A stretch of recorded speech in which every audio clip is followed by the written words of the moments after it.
Et donc, nous sommes réunis ici pour partager avec vous les dernières actualités et les positions de notre parti sur les sujets qui touchent notre pays et nos concitoyens. Dans un contexte où l'information circule rapidement, il est essentiel pour nous de communiquer clairement nos idées, nos projets et nos engagements. Le programme de ce point de presse se présente comme suit. Nous avons le président qui va, n'est-ce pas, faire un exposé. Et il n'y a pas longtemps que nous avons tenu les travaux de l'atelier de réflexion pour la nation, où le président va aussi restituer les clauses ou encore les conclusions de commissions thématiques de ces travaux de l'atelier de réflexion pour la nation. Et ensuite, avant de finir, il y aura, le président va ouvrir le débat, et donc là, de M. Lionel qui va, n'est-ce pas, gérer la police du débat. Et juste après, il y aura divers. À présent, j'aimerais passer la parole au président pour commencer son exposé. Monsieur le président, vous avez la parole. Politique et sociale. Certes, à ce moment-ci, le cœur de tout Congolais bat par rapport à ce qui se passe à l'Est,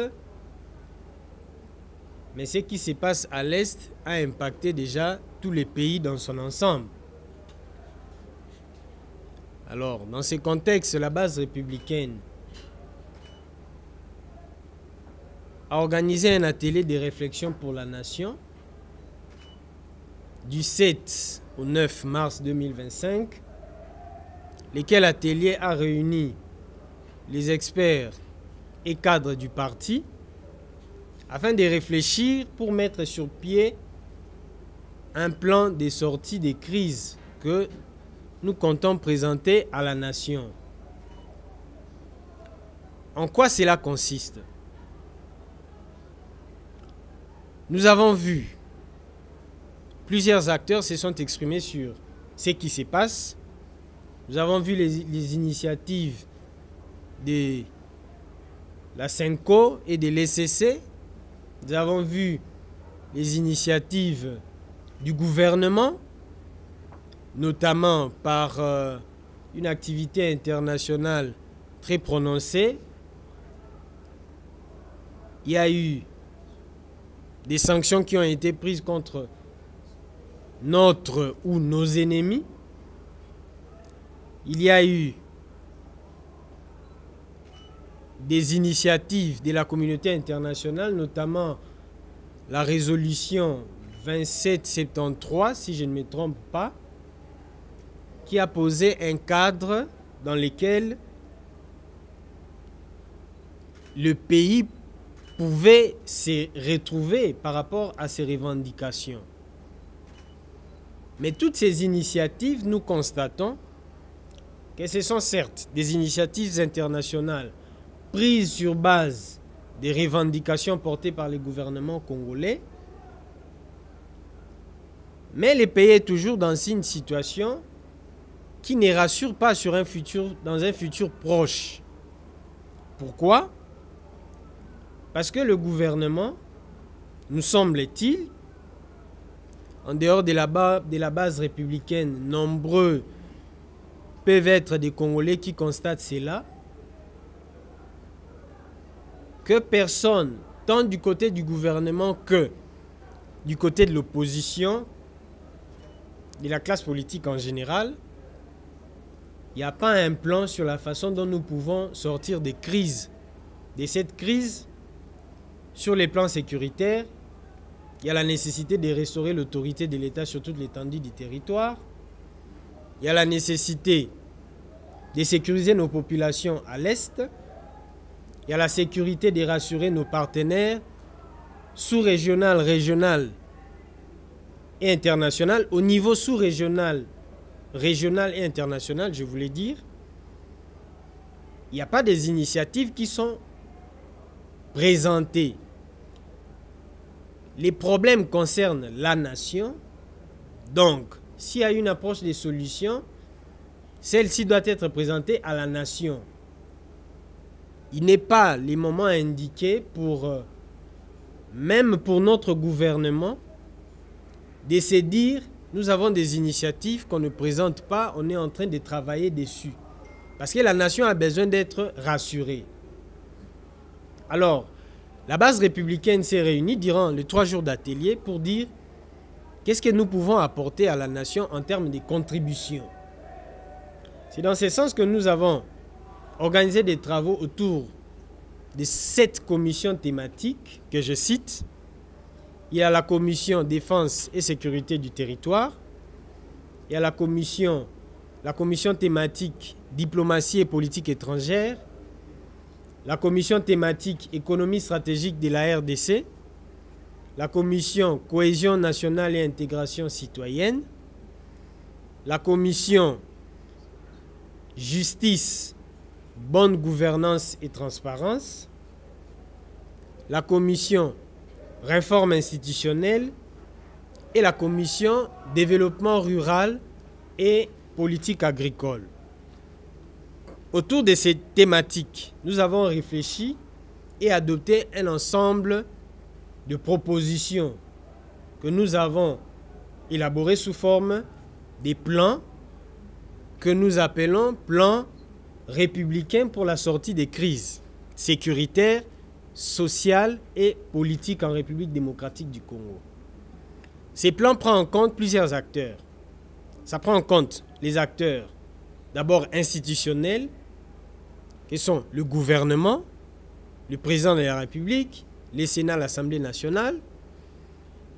Notre plan prend en compte des groupes d'action, disons l'opposition politique non armée, considérant aussi que ceux qui ont pris des armes estiment avoir le droit d'être appelés opposition politique armée. Nous n'allons pas nous cantonner sur des termes ou des appellations qui peuvent fâcher les uns ou les autres. Mais l'essentiel pour nous, c'est de prendre en compte toutes ces considérations, sans oublier que nous avons des acteurs internationaux, tant au niveau de la sous-région, notamment avec la SADC, l'EAC, pourquoi pas l'Union africaine, il y a les Nations unies, l'Union européenne, qui sont tous concernés par ce qui se passe en République démocratique du Congo. Dans cet ordre d'idées-là, il était important pour nous de souligner que la résolution des Nations unies qui encourage un dialogue dans le cadre du processus de Nairobi et le processus de Luanda devait être, je vais dire encouragé, devait être porté par toute personne ou tout acteur désireux de voir la situation calmée en République démocratique du Congo. Notre plan va justement dans ce sens, tout en proposant des cadres d'amélioration qui devraient nécessairement prendre en compte la complexité de la situation avec les exigences de toutes les parties concernées. Voici en quelques mots notre présentation de la situation et c'est autour justement de ces considérations-là que vont se dérouler nos échanges. Je vous remercie pour votre attention à cette introduction que je viens de faire. L'essentiel de ce plan de sortie des crises. Alors avant d'accorder la parole aux autres, je commencerai par poser 2 questions. J'ai 2 questions. La première question est celle de savoir, quelque part vous avez dit ce plan met en danse différents acteurs, notamment l'opposition politique armée. L'on sait qu'aujourd'hui, avec ce qui s'est passé à Goma, Bukavu, ce sont de milliers de morts à compter, sans compter des millions de morts qui datent de plus de 30 ans depuis que la crise sécuritaire a commencé. Est-ce que ces acteurs politiques nationaux, que vous appelez opposition armée, sont-ils acceptables à cette table de négociation? La première question. La seconde, dans votre plan de sortie des crises, dans l'aspect préalable, au point 3, Vous avez parlé de l'isolement frontalier de la zone de conflit aux activités subversives et illégales. Est-ce que c'est l'idée de faire de ces entités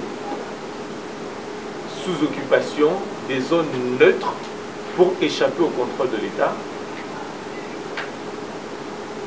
Ce sont les deux premières questions auxquelles vous allez répondre avant d'accorder la parole à d'autres confrères. Armée.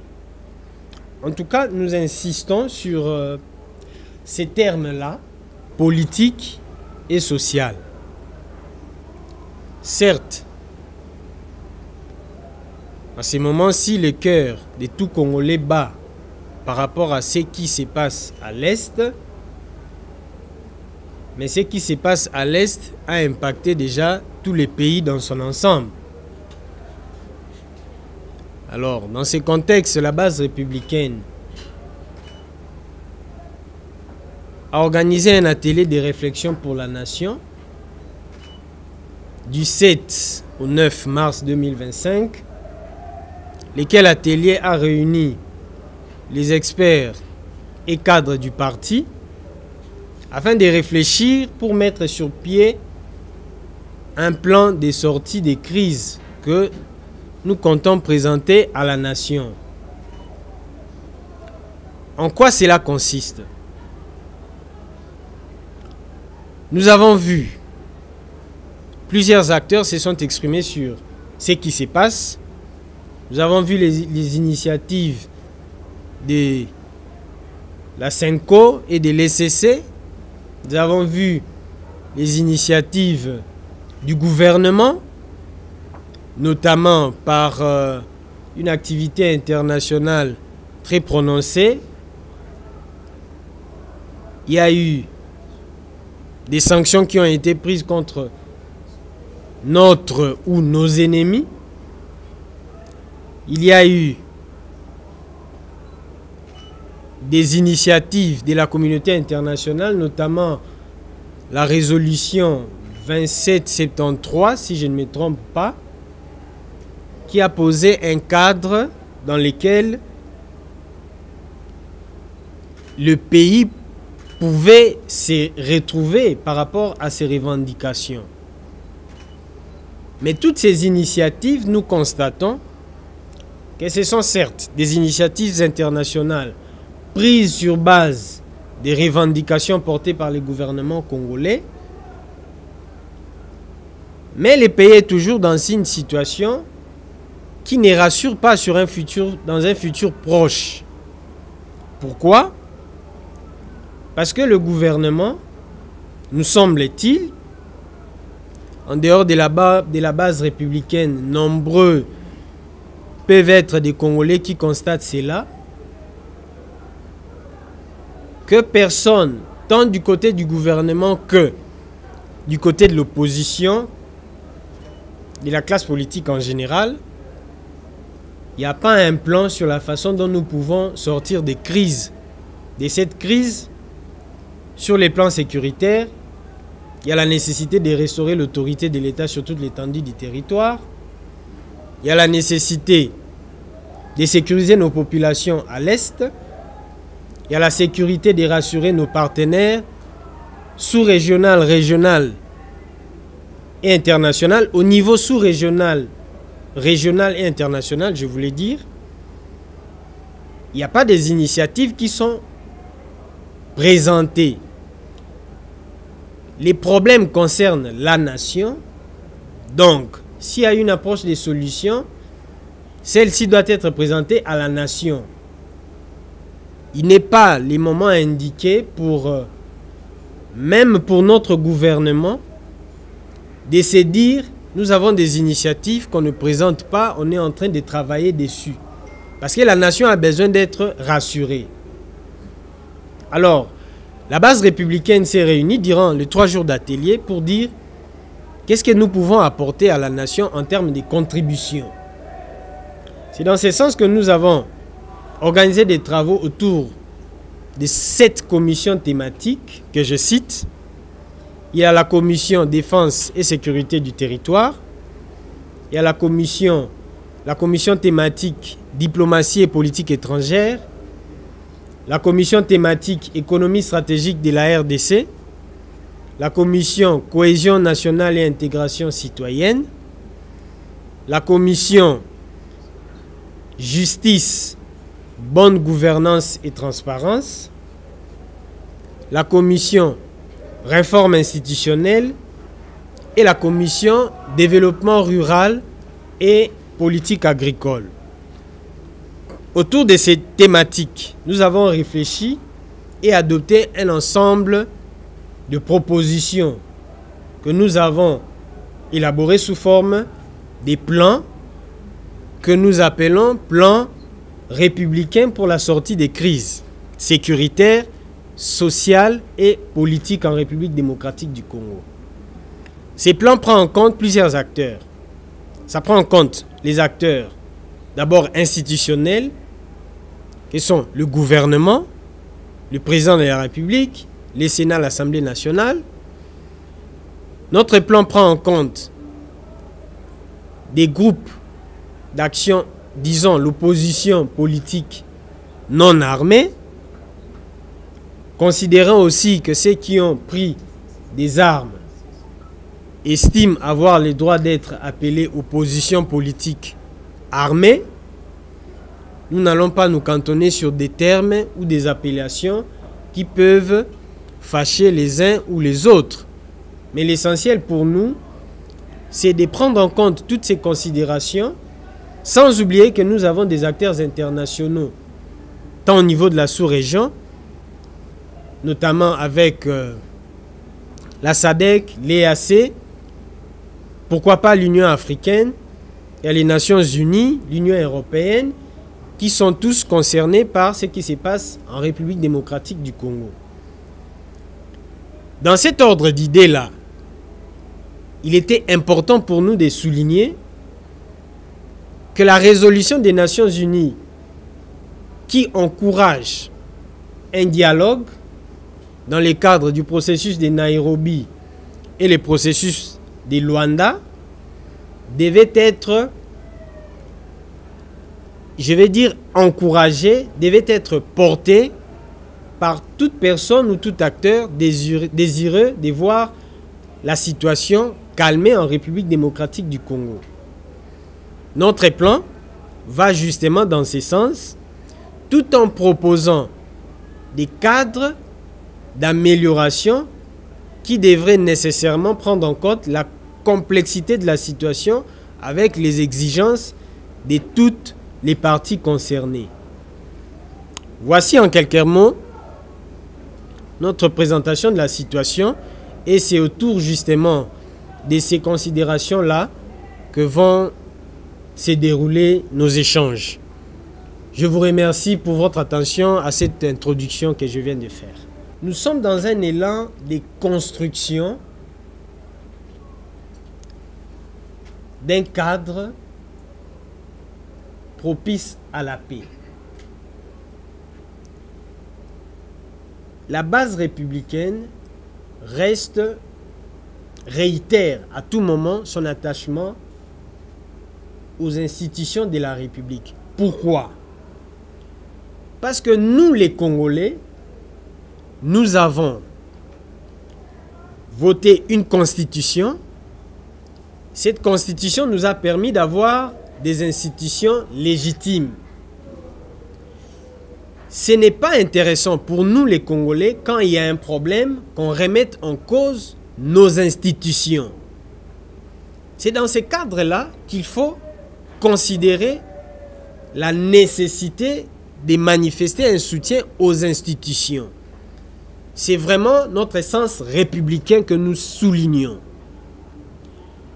Cela n'interdit pas que nous pouvons voir tel acteur, ça peut être un ministre, ça peut être un député, ça peut être notre président de la République, lui reprocher 2, 3 choses ou dire qu'ici, il n'a pas fait ce qu'il pouvait faire ou il a fait moins que ce qu'il pouvait faire.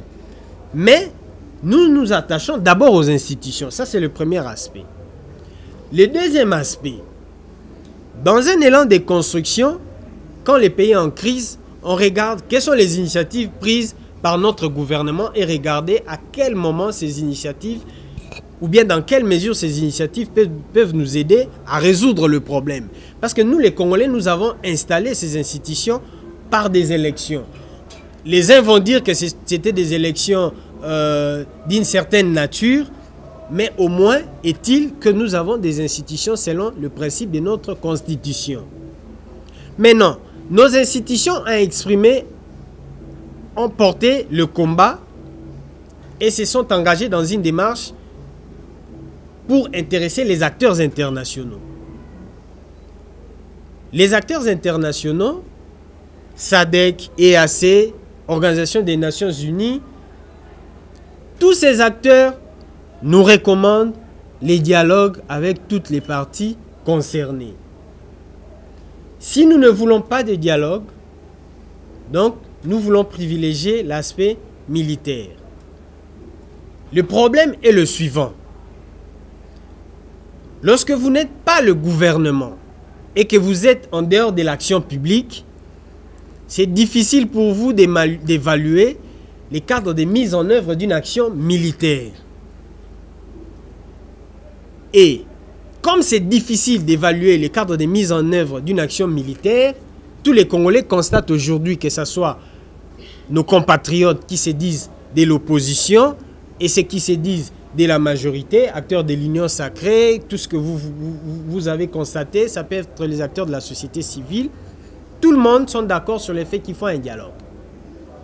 Même le gouvernement manifeste son attachement à la résolution des Nations Unies et au communiqué final du sommet conjoint entre l'EAC et la SADC, qui a également recommandé un dialogue en réitérant la nécessité de reprendre le processus de Nairobi et le processus de Luanda.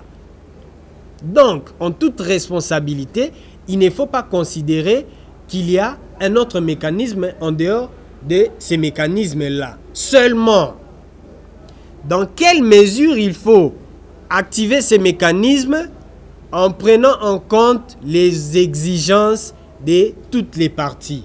Aujourd'hui, nous, en tant que République démocratique du Congo, en tant que nation congolaise, en tant que population congolaise, nous avons nos revendications. Nous voulons une certaine réparation, nous voulons une certaine responsabilité, nous voulons une certaine légalité dans tout ce qui sera fait. Et par-dessus tout, nous avons besoin de préserver l'intégrité de notre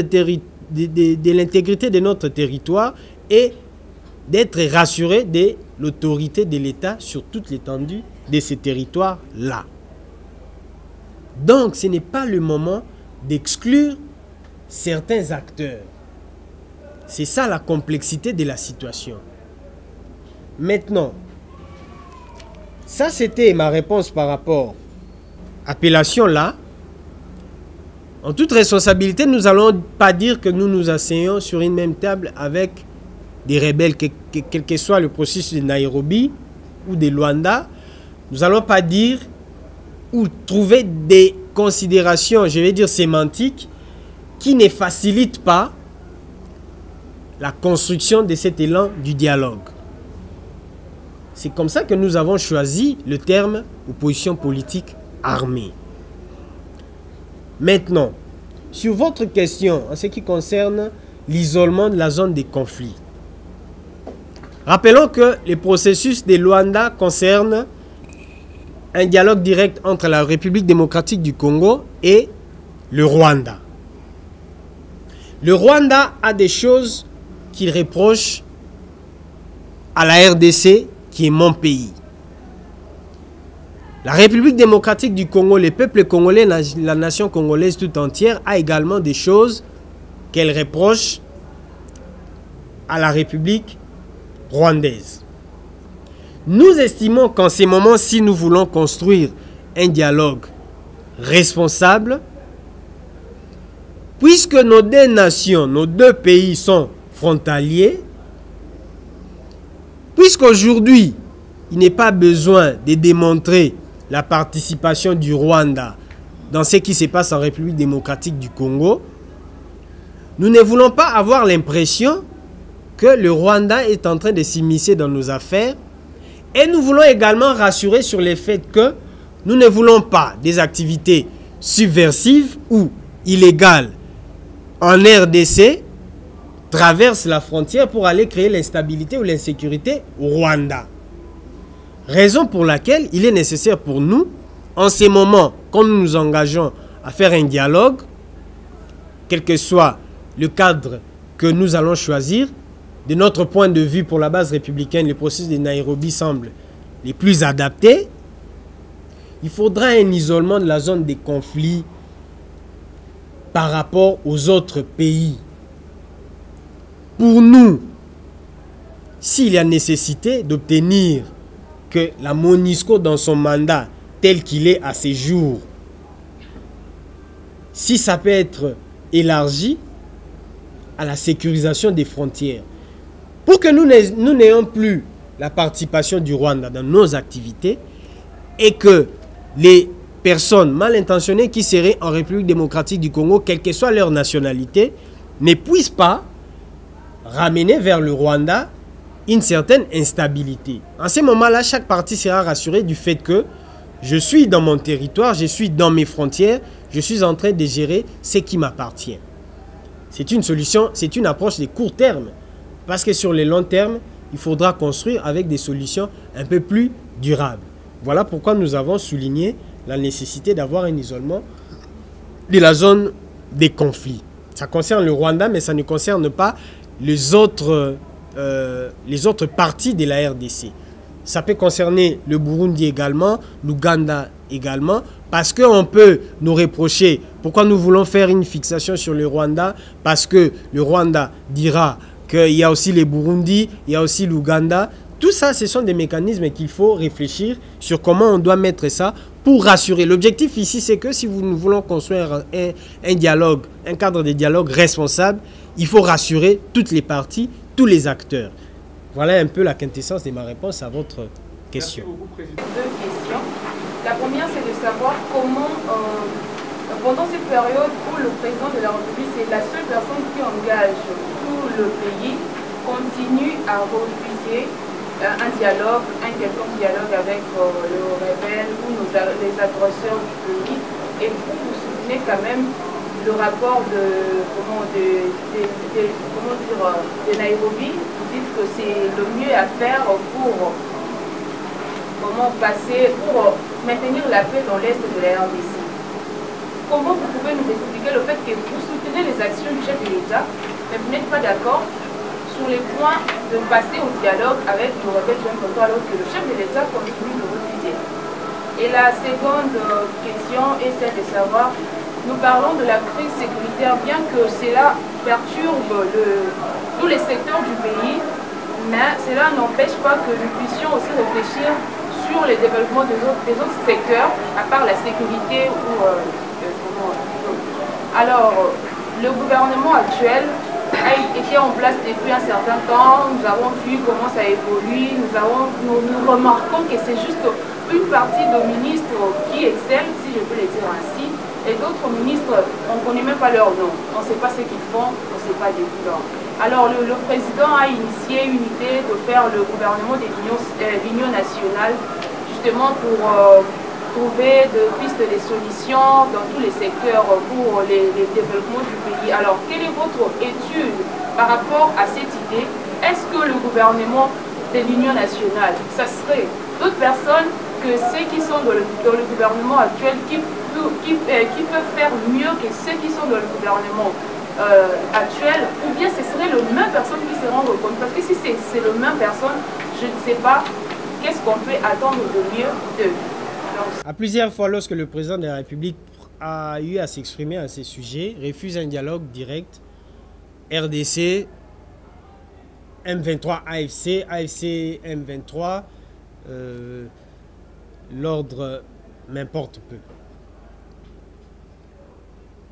Je rappelle que nous soutenons le dialogue dans un même esprit que toute la communauté internationale, que tous les gouvernements congolais,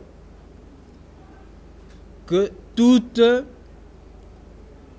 les institutions de la République démocratique du Congo. Il s'agit du processus de Nairobi qui prend en compte des groupes armés. Il s'agit du processus de Luanda qui prend en compte des relations bilatérales RDC-Rwanda.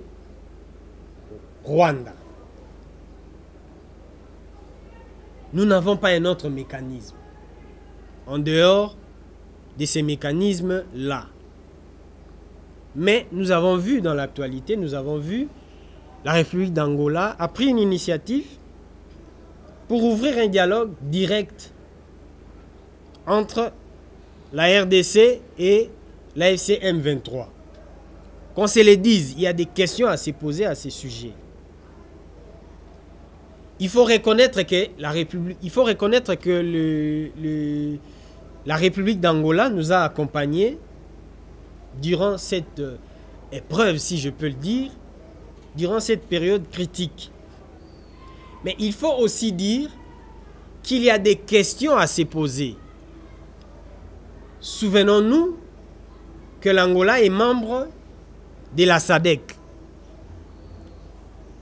et que dans un communiqué conjoint, à l'issue d'un sommet conjoint EAC SADC, les deux organisations sous-régionales ont réitéré leur appel au dialogue selon les processus de Nairobi et les processus de Luanda. Qu'est-ce qui a motivé la République d'Angola pour prendre l'initiative dans le sens d'ouvrir un dialogue direct?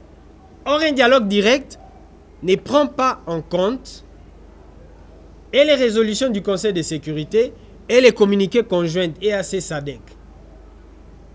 C'est comme si le gouvernement d'Angola veut nous ouvrir un autre cadre. Il y a sérieusement des questions à se poser.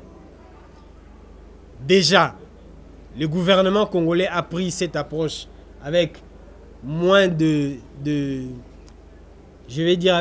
sympathie, ou disons avec moins de gaieté, parce que nous avons vu les communiqués de la porte-parole du chef de l'État qui a dit la RDC reste attachée au processus de Nairobi et au processus de Luanda.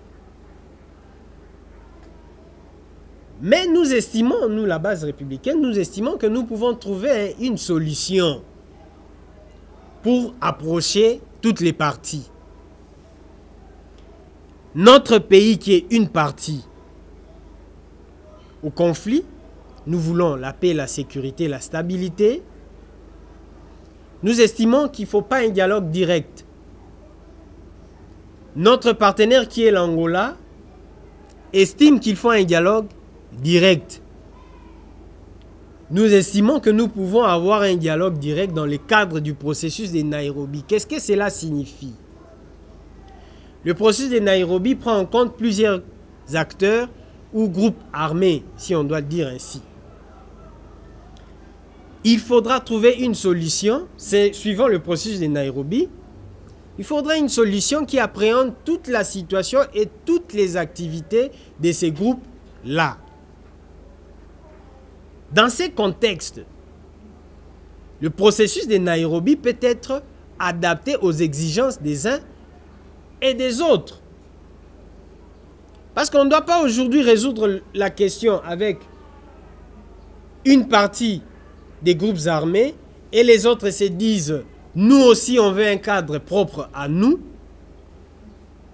Mais si on prend le processus de Nairobi, ça permet d'appréhender la situation dans son ensemble. Donc, faisons preuve d'inventivité et de courage. Activons le processus de Nairobi et que dans le processus de Nairobi, nous essayons d'obtenir des entretiens ou des cadres de travail directs entre les différentes parties concernées par ces processus-là. En ce moment-là, nous allons directement résoudre, disons, appréhender la proposition ou bien la solution que propose la République d'Angola dans le cadre d'un dialogue direct. Nous ne voulons pas dire dialogue direct, mais nous voulons plutôt dire un cadre de travail direct. Et en même temps, on aura un cadre de travail direct avec tous les autres groupes d'armées et tous les autres groupes armés. Et nous aurons également activé le processus de Nairobi, ce qui nous conformerait aux résolutions tant du Conseil de sécurité que différentes positions exprimées par les organisations sous-régionales. En ce moment-là, chacun trouvera son compte. Donc c'est pour cela que nous soutenons le processus de Nairobi. Nous ne sommes pas ici en train de dire que tout ce qui a été fait au Conseil de sécurité des Nations Unies, tout ce qui a été fait par les sommets, par les chefs d'État et des gouvernements de la SADC et de l'EAC sont à mettre à côté pour ouvrir un autre cadre. Nous estimons que nous pouvons construire sur ce qui est déjà élaboré, sur ce qui est déjà jeté comme pavé. Maintenant, sur le gouvernement d'union nationale. Commençons par souligner que c'est le président de la République lui-même qui en a parlé au cours d'un entretien qu'il a eu avec ses alliés. Rappelons aussi que la base républicaine reste attachée à une solidarité tant à tous nos compatriotes que à une solidarité aux institutions de la République. Soulignons que la base républicaine n'est pas un parti de l'union sacrée. Dans ces contextes-là, lorsque le président de la République parle d'un gouvernement d'union sacrée ou bien d'un gouvernement d'union nationale, nous ne voulons pas prétendre comprendre dans quelle mesure ou bien quelle est la portée de cette déclaration-là. Mais de notre point de vue, nous voulons récupérer cette déclaration-là, cette position-là exprimée par le président de la République pour dire nous pouvons, à travers cette position, construire un élan de résolution du problème qui se pose à la RDC à ces jours. Ainsi dit, le gouvernement d'union nationale doit être construit ou élaboré ou formé sur base d'un plan. On doit avoir un plan de gouvernance. Parce que ce qui se passe aujourd'hui à l'est de notre pays, il y a une partie, nos ennemis qui profitent de notre situation pour faire mal à notre pays. Il y a aussi une partie des responsabilités que nous n'avons pas prises en temps voulu. Il y a des choses que nous n'avons pas fait, nous, en tant que peuple. Il y a des choses que nos dirigeants n'ont pas fait en tant qu'animateurs d'institutions. Chacun a sa part des responsabilités. C'est pour cela que notre solution prend en compte les enjeux liés à la crise sécuritaire à l'Est et la nécessité d'engager les pays dans un programme de politique publique dont les objectifs peuvent résoudre des questions sur les longs termes, à tous les plans. Voilà pourquoi nous avons travaillé avec 7 groupes thématiques. C'est pour dire que ce n'est pas seulement la question d'insécurité à l'Est. Il fallait, à travers cette problématique d'insécurité à l'Est, considérer que le problème se pose désormais à la nation de façon globale. Et nous pouvons profiter de ces mêmes cadres pour essayer de lancer des mécanismes pour résoudre le problème dans l'ensemble. Donc si le président de la République veut parler de gouvernement d'union nationale en ces moments-ci, il ne s'agit pas de jeter directement de l'opprobre sur le gouvernement qui est en train de gérer le pays à ces jours. Il faut considérer qu'il y a des choses que ce gouvernement n'a pas pu faire. Il faut aussi considérer qu'il y a des choses que ce gouvernement a eu à faire. Mais le président de la République estime nécessaire, dans sa position de chef de l'État et de garant de la nation, qu'il faudra un gouvernement d'union nationale. Et ce gouvernement ne peut apporter un plus à la nation que s'il y a un plan et des objectifs qui feront en sorte que les gouvernements d'union nationale voulus par le président de la République soient en même d'être évalués pour montrer à la nation que voilà, on avait tel problème et nous avons mis un nouveau gouvernement. Ça nous a permis de résoudre ces problèmes-là. Donc il ne faudra pas, de notre point de vue, prendre l'aspect, la position ou bien la déclaration du président de la République sur les gouvernements comme étant quelque chose de simplement politicienne pour satisfaire les besoins des positionnements des uns et des autres, mais ça doit être dans les cadres d'objectifs des politiques publiques bien pensées et que ces gouvernements-là doivent travailler pour nous ramener la paix, la sécurité, la stabilité et le développement. Je vous remercie. Mais la résolution à laquelle s'attachent aujourd'hui les gouvernements congolais, la base républicaine également, le projet a été porté par la France. Donc il faut quand même saluer les efforts qui n'ont pas encore résolu notre problème, mais qui quelque peu nous permettront de construire une solution durable.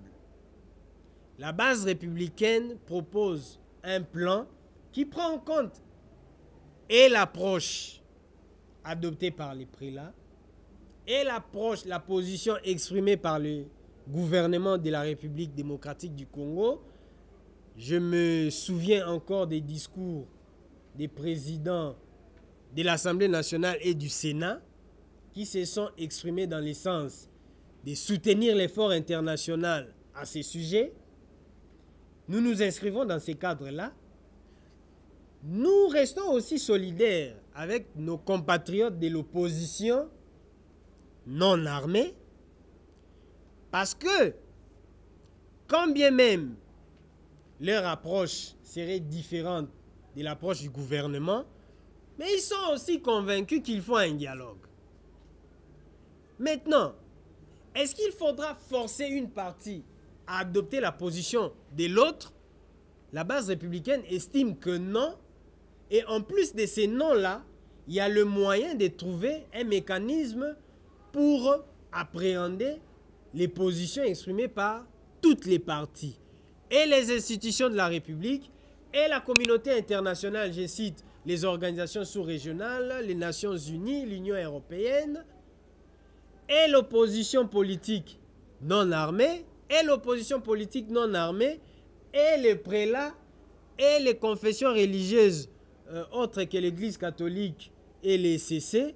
Donc, nous ne voyons pas en quoi cette solution va exclure quelqu'un.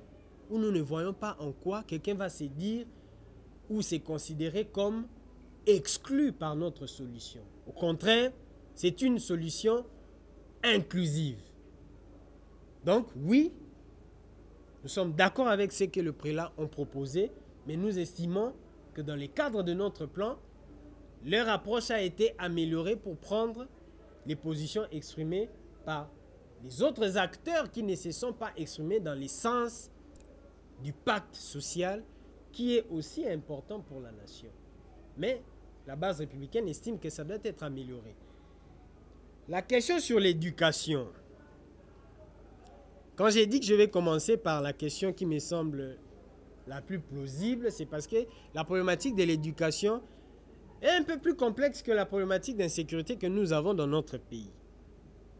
Profitons de ces cadres pour dire que les systèmes éducatifs en RDC doivent être repensés au-delà des efforts consentis par le gouvernement. Tant les gouvernements qui ont travaillé avec le président Tshisekedi que le gouvernement qui ont travaillé avec le président Kabila, qui ont mené des efforts pour travailler sur l'amélioration des conditions de travail des enseignants, sur la construction des infrastructures éducatives. Il y a un plus grand travail en termes du système. Je vais vous rappeler quelque chose. Notre système d'enseignement est basé sur le fait que l'enseignant doit avoir une formation spécifique pour former les enfants, les élèves et plus loin les étudiants. Au niveau primaire et secondaire, la formation de l'enseignant est basée sur la section pédagogique. Mais lorsque nos enfants sont sur le point de choisir des sections, ils sont très peu à choisir la section pédagogique. Tous les Congolais que nous sommes, nous savons très bien que ce ne sont pas souvent les élèves brillants qui choisissent d'aller dans la section pédagogique. Il faut le dire aussi en sincérité. Nombreux sont les élèves qui se disent « J'ai choisi l'option la moins difficile. » Va faire l'option pédagogique. Et des élèves qui se considèrent un peu plus brillants vont choisir des options mathématiques, biologie, chimie, littéraire. Déjà, nous avons là un piège à notre système éducatif. C'est quoi les pièges? La filière qui est censée nous former des enseignants n'attire pas l'excellence ou n'attire pas nos produits excellents. C'est déjà là un piège à notre système éducatif. C'est un problème structurel. Parce que les salaires des enseignants, oui, c'est un problème qu'il faut résoudre, mais avec un peu de courage. Un an, si un gouvernement consentit des efforts en termes d'économie, de réduction des trains de vie de l'État, des suppressions de certaines dépenses qui n'auront pas un caractère urgent, on peut résoudre la problématique des salaires et des conditions de vie des enseignants. Mais en ce qui concerne les systèmes même de l'éducation, il y a un grand travail et nous ne voulons pas prétendre aborder ce travail-là dans ces cadres si précis. Mais la base républicaine est déjà en train de travailler sur la question pour qu'au moment voulu, un plan à ces sujets soit proposé à la nation. La base républicaine restant, comme toujours, une force de propositions et d'action, notre devise étant une vision pour la nation. J'ai une seule question qui d'abord dans mon esprit n'a été précise. Puisqu'on parle du processus Luanda, parce que c'est ça qui est d'actualité, si aujourd'hui on doit envisager que la RDC se mette sur une table de dialogue avec le M23, quelles seraient les lignes rouges en termes de concessions, bien sûr? Que la base républicaine prend ça avec beaucoup de réserves. L'initiative prise par la République d'Angola, qui est un partenaire de la République démocratique du Congo, cette initiative d'ouvrir un cadre de dialogue direct entre le gouvernement de la RDC et le M23 AFC. Notre crainte est la suivante. Si on ouvre un cadre spécifique pour les M23 et l'AFC, au-delà de toute la rhétorique même de notre gouvernement, du point de vue de la base républicaine, nous ne voulons pas voir notre pays tomber dans une situation dans laquelle d'autres groupes émergents aussi chercheront également à avoir un cadre spécifique pour eux. Nous risquons de voir notre État tiraillé à gauche et à droite. Ce qui ne garantira pas la stabilité de tous ces processus ou carrément la réussite de ces processus. C'est ça notre crainte. Notre crainte pour nous, c'est que on ne doit pas s'engager dans un processus dont la réussite est compromise d'avance. Il faut s'engager dans un processus plus inclusif, plus rassurant, tant pour l'État congolais, la nation congolaise, la population congolaise que nous sommes, et également pour nos partenaires. Il faut aussi souligner que même parmi des personnes que nous reprochons d'avoir pris les armes, il y a nos compatriotes. Nous avons un pays, une nation composée de plusieurs ethnies.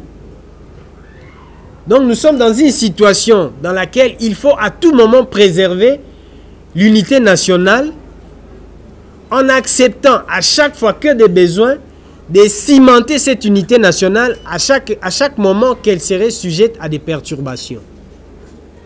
L'idée pour nous, ce n'est pas de refuser un dialogue direct, Mais c'est de refuser un processus dont la réussite serait déjà compromise d'avance. Parce que me semble-t-il, c'est d'ailleurs d'actualité, qu'il y a aussi un groupe armé qui vient de se créer ou qui a commencé des activités dans la province d'Ituri. Alors, on va aussi ouvrir un autre cadre spécifique pour eux. Par contre, si on va au processus de Luanda, ils seront déjà pris en compte. Et si on va au processus de Luanda, tel que proposé par notre partenaire, qui est l'Angola, je ne doute pas un seul instant de la volonté pour l'Angola d'accompagner la RDC à construire une solution durable, sauf que nous émettons notre réserve sur la réussite de ces processus-là sur le long terme. Parce que nous avons vu en 2009, on a eu ces problèmes. En 2013, nous avons eu ces problèmes où nous avons négocié avec des personnes congolaises qui ont pris des armes. On a négocié en 2009 et il y a eu un problème en 2012. On a négocié en 2013. Rappelons-nous déjà qu'en 2017, il y avait déjà des membres éminents du FCC de l'ancien président Joseph Kabila qui ont commencé à tirer, qui ont tiré la sonnette d'alarme pour dire les éléments du M23 sont en train de reprendre des armes. Donc il y avait déjà un problème. Alors, s'il faut construire une solution, engageons-nous dans un processus qui peut nous permettre d'avoir une solution de long terme. C'est seulement pour cette raison que nous émettons des réserves par rapport au processus de Luanda qui va ouvrir un dialogue direct avec le M23 et le gouvernement de la RDC. C'est dans ce sens.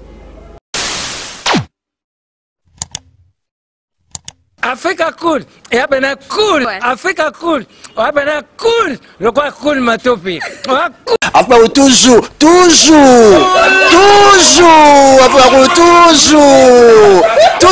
enfin, c'est bon. Et ça chaîne est bien, et puis vous êtes très rapide. Et ça très rapide, et ça chaîne moko, bako ça a bien confiance. En tout cas, nazo senga na bato oyo nanu ba souscrire te bazwa. Donc, eza vraiment neti oyo balobaka ke buka lelo, lamba lelo, lia lelo. Vous voulez le Congo?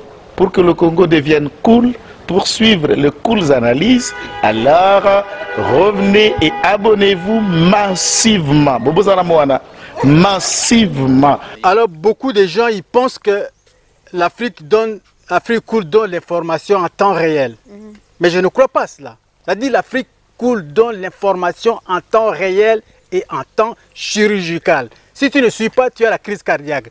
Qu'est-ce que tu penses de l'Afrique cool? C'est PPL. Africa Cool, c'est la destination de prédilection pour une communication optimale. Africa Cool Télévision est une chaîne qui est en train de réunir toutes les tendances. Donc les chrétiens s'y retrouvent, les païens s'y retrouvent, les politiciens s'y retrouvent, les femmes ménagères s'y retrouvent. Donc eza eloko na biso to sepela ranango yango chaque fois son aye na Kinshasa, il faut namona Africa Cool. Et au monde ba chaîne oza impartial. Et le rôle babino, vous méritez le soutien de la population ainsi que des institutions complètes. Bisognoso, tous s'abonner à Africa Cool. Africa Cool, oyo. Zengo, Africa Cool, merci beaucoup, l'idée. Non, je remercie en tout cas Africa Cool, leur support et on leur souhaite bonne chance pour la suite. On leur souhaite le plein succès. I'm coming from Johannesburg. I'm one of the subscribers of Africa Cool. This is a great channel. You watch news that are very fast. I would like to ask everybody to subscribe and then stay tuned. Thank you very much. Placer un petit mot par rapport à la récompense Oyo. Ah, je félicite très sincèrement Africa Cool. Voilà. Je n'avais pas opéré le mauvais choix. Voilà. J'avais recommandé, je me rappelle que je disais que c'était une destination de prédilection pour une communication optimale d'excellence. Nazanga Mogotala, YouTube Yemoko à reconnaître que Naponaki m'a bêté. Au moins, il choix to salaka, ba réflexion to salaka. tikala kaka abonné à Africa Cool. Tikala comme ça tu partages. Bravo Africa Cool. Merci beaucoup. Bravo Bino, mutubo s'abonner parce que trophée Ezali à Bino, Ezali partagé. Moi je me sens aussi copropriétaire, il y a prix Oyo. Bravo Africa Cool. Merci beaucoup. Toujours.